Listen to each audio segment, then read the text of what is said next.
Luzon, Visayas at hanggang sa Mindanao. Malasakit sa bansa ang kanyang tinatanaw. Namimigay ng bigas sa mga nangangailangan upang tiyan na mga walang-wala magkalaman. Bukod sa pera na kanyang ipinamamahagi, Madam Aray-Aray talaga ay bukod tangi. Hospital bills at pangangailangan sa gamot, pati pambayad sa kuryente ay kanyang sinasagot.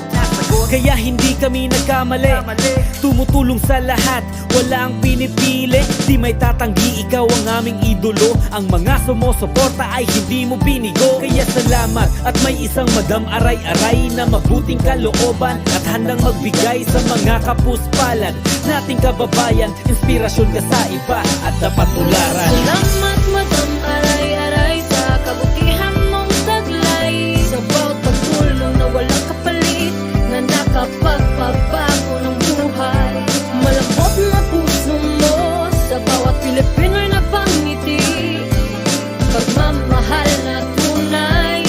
Maraming salamat Madam Aray-Aray. Natatangi ka sa pagiging mapagbigay, pinalitan mo ng ngiti ang dati mukhang malumbay. Sa mga nangangailangan naging handa ang iyong kamay na mag-abot ng kung anumang tulong maibibigay. Kusang loob, hindi naghihintay ng kapalit, kasi alam niya ang pakiramdam kung gaano kapait. Ang walang-wala sa buhay dahilan ng pagtulong niya sa kapwa sa kung anumang paraan.